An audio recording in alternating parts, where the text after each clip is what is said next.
जो मर गया उसकी मृत्यु प्रमाण पत्र भी अगर बनाना हो इस बिहार के बदहाल भ्रष्टाचार सरकार में, तो भी आपको पैसा घूस लगेगा।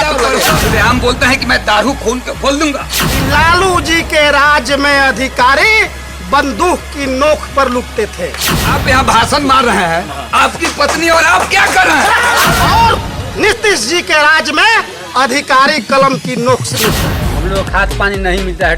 5 गो वार्ड में 5 को नहीं जी, किसी वोट पानी नहीं दिया है।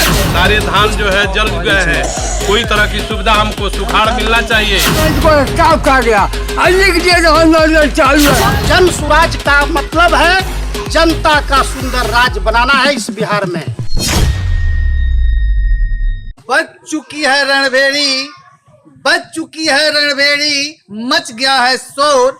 इस बार सिकटा विधानसभा की जनता जाएगी किशोर जाएगी। और मैं दावा के साथ कह सकता हूँ मासवास पंचायत में ही नहीं बल्कि सिकटा प्रखंड में इस तरह का कार्यक्रम अभी हम लोग नहीं देखे हैं।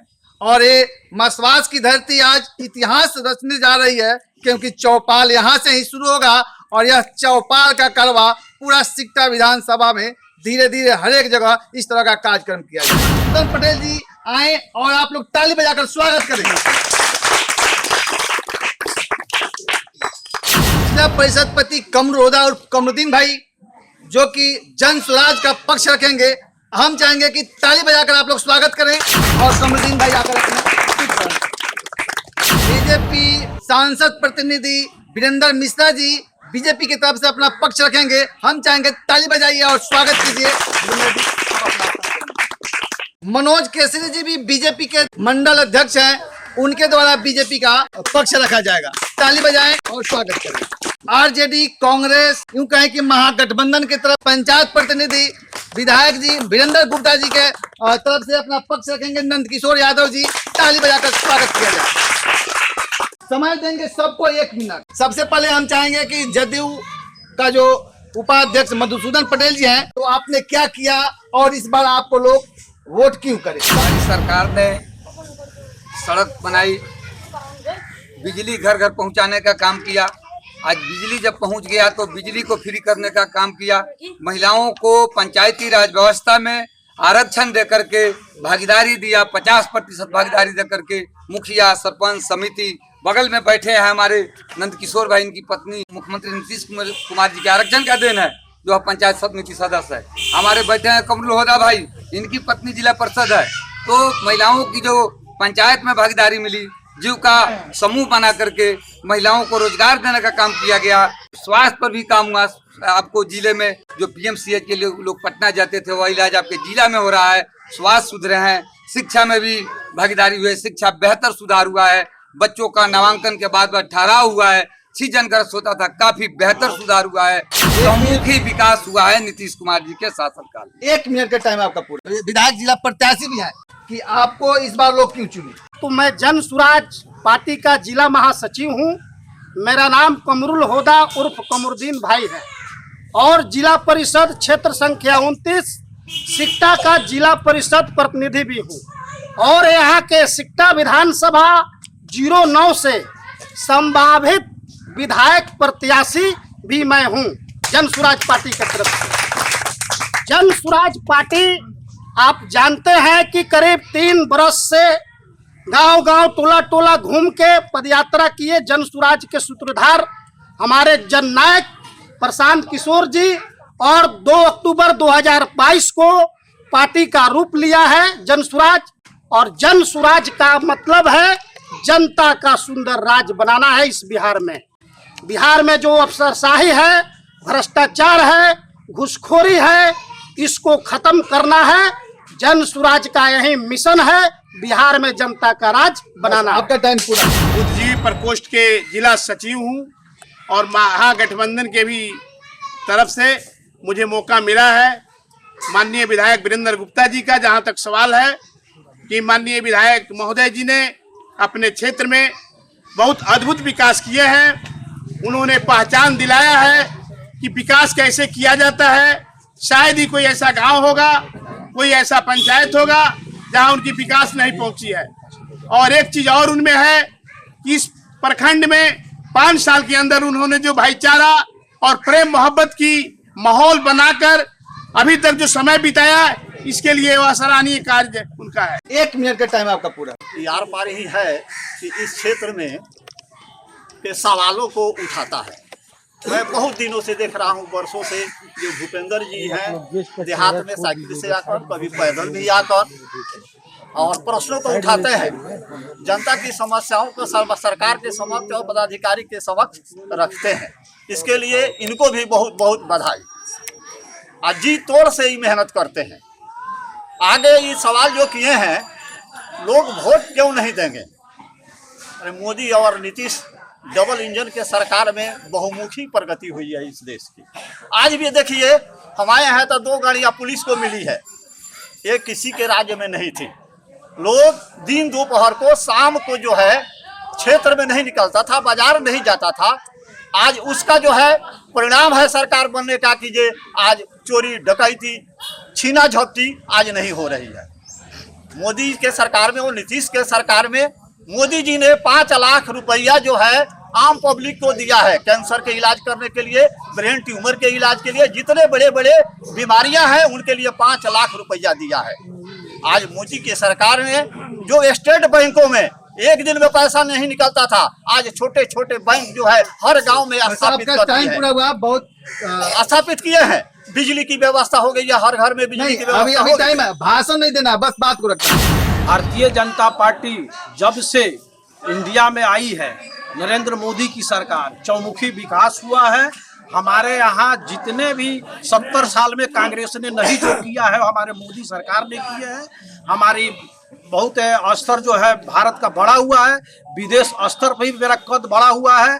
हर जगह जैसे मान लीजिए महिला को भी काफी सम्मान देने के काम किए हैं नरेंद्र मोदी जी, और स्वास्थ्य भी के लिए भी 5 लाख रुपया दिए हैं। इस तरह के माने हर जगह हमारे बिहार सरकार में भी डबल इंजन का सरकार है। यहाँ आपको 2005 के पहले काफी माने डकैती चोरी होती थी। इसके बाद आपको समय दिया जाएगा, फिर आप बोलिएगा।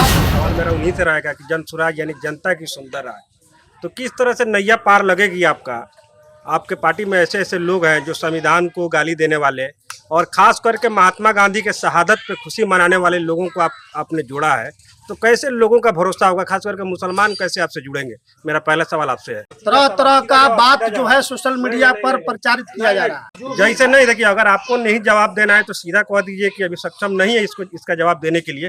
घुमाने फिराने वाला, जिस तरह से हमने सवाल किया, हम भरोसा रखते हैं कि उसी तरह हमारा जवाब मिलेगा, नहीं तो सीधा जवाब दे दीजिए। जन सुराज जो पार्टी है हम लोगों का, उसमें महात्मा गांधी जी का लोगो है एक तरफ, और एक तरफ संविधान के रचयिता डॉक्टर भीमराव अंबेडकर जी। इन दोनों महापुरुष जो हैं उनके बताए हुए रास्ता और दिशा निर्देश पर ही जन सुराज अपना कारवा पूरे बिहार के हर पंचायत, हर टोला, हर ग्राम, हर विधानसभा में अपनी बात को रख रहा है। उन्हीं के विचारों को लेकर चल रहा है। रहा सवाल कि कोई भी पार्टी में कई तरीके के लोग आते जाते रहते हैं, अगर कोई ऐसी बात आपके संज्ञान में आई है तो हमें तो ये चीज की मतलब जानकारी नहीं है, इसलिए मैं इस चीज का विशेष रूप से आपको जवाब नहीं दे सकता। हमारा सवाल आरजेडी से है। आरजेडी मुसलमानों के वोट का दावा करती है, अगर मुसलमान आरजेडी को वोट करे तो क्यों करें? थोड़ा एक बार सर एक्सप्लेन करो। ये भी जो राजद पार्टी है, अक़लियतों को सुरक्षित रखने में, उसके हक को दिलाने में अभी तक वह पूरा मदद करती है, और उसका जो अन्य पार्टियों द्वारा उनके हित में जो विरोध में कार्य चलाए जा रहे हैं। और हिंदुस्तान सबका देश है और सभी का हक है, सभी का अधिकार है, और मुझे लगता है कि कोई यहाँ पे किसी को नहीं भगा पाएगा। कोई भी पार्टी और किसी पार्टी की दहशत नहीं है। तो सबसे पहले मैं इन चीजों को तो एकदम सर से खारिज कर देना चाहूंगा कि मुसलमान सुरक्षित नहीं, मुसलमान सुरक्षित हैं। और सत्ता में कोई भी लोग हो, चाहे वो कांग्रेस की सरकार रही हो, चाहे वो भारतीय जनता पार्टी की मतलब यूपीए की सरकार रही हो, एनडीए की सरकार रही हो, सवाल हमारा ये है कि अगर मुसलमान पर आप हक जताते हैं कि मुसलमान हमारा वोट है, तो मुसलमान का एक चेहरा आप अपने नेता के साथ दिखा दीजिए जिसको लेके वो घूमे हुए हो। राजद के तो सभी लोग अकलियत के ही हैं उसमें आगे देखा जाए। अब पीठ पर लेकर नहीं घूमते हैं हमारे माने शीर्ष के नेता, लेकिन उनकी हक और उसकी बात को आवाज को उठाने में वो कहीं पीछे नहीं है। ओम प्रकाश यादव जी हैं, ये सवाल करिए। तो क्या वो पुलिस की बहाली सिर्फ बीजेपी के रिजिम में हुआ है, ताकि देश आजाद जब हुआ है उसके बाद हुआ है कि नहीं हुआ है? और यहाँ तक है कि पहले लूट मार होता था तो आरजेडी की सरकार 90 में बनी, तो क्या 90 से पहले ऐसा स्थिति था कि नहीं था? आरजेडी के पहले 19 मुख्यमंत्री बिहार को लोगों ने दिया, तो 1990 के पहले के कुछ इतिहास की बताएं कि पहले क्या था। यहाँ पर स्थिति ऐसी थी कि हमारे कंगली हाल्ट से दक्षिण घोड़ा सहन कैनाल पुल है, 1 बजे दिन में मोटरसाइकिल छीन लिया। उस समय ऐसी स्थिति थी, कंगली थाना के प्रभारी को जो है अजगरी नदी और सिकटा कंगली ढाला के बीच में गोली मार दी गई। हम लोग जो है सिकटा जब प्रत्येक दिन हम लोग जाने वाले व्यक्ति हैं, हम लोग 4 बजे अपने घर आ जाते थे। वैसी स्थिति। सुनिए 1 मिनट। चंपारण के बीच लगभग 52 मर्डर हो चुका है। क्या ये आरजेडी की सरकार है या बीजेपी की सरकार? होता है विद्रोह के चलते ही हो रहा है, सरकार के गलतियों के कारण यह नहीं हो रहा है। अगर मोदी जी की मां को गाली दी गई तो फिर उसके लिए तेजस्वी और राहुल गांधी माफी क्यों मांगेंगे?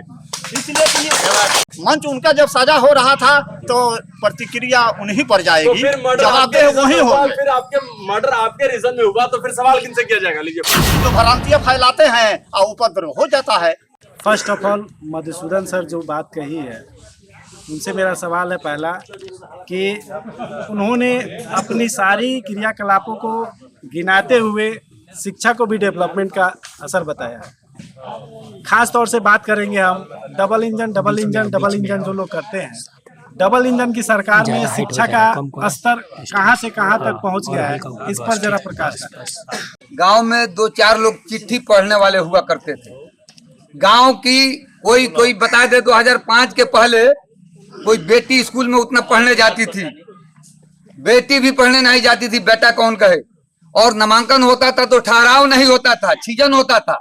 इसको रोकने के लिए माननीय मुख्यमंत्री जी ने जब 2005 में 24 नवंबर को शपथ लेने के बाद जब सरकार बनी तो उन्होंने विद्यालय में टोला सबक की बहाली करके छीजन को रोका और बालिकाओं के लिए सबसे पहले पोशाक योजना, साइकिल योजना चला करके और छात्रवृत्ति योजना चलाया, बालकों के लिए चलाया और उस तरह का व्यवस्था किया। आज क्रांति आ गई है शिक्षा के क्षेत्र में, बेटा से ज्यादा बेटी पढ़ने वाली है और यह शिक्षा एक विकास का बहुत बड़ा बदलाव का माध्यम है। जब तक से देश के लोग शिक्षित नहीं होंगे कोई विकास नहीं हो सकता है। कैसा लगा यह कार्यक्रम कमेंट बॉक्स में कमेंट जरूर कीजिए और अपनी राय जरूर दीजिए।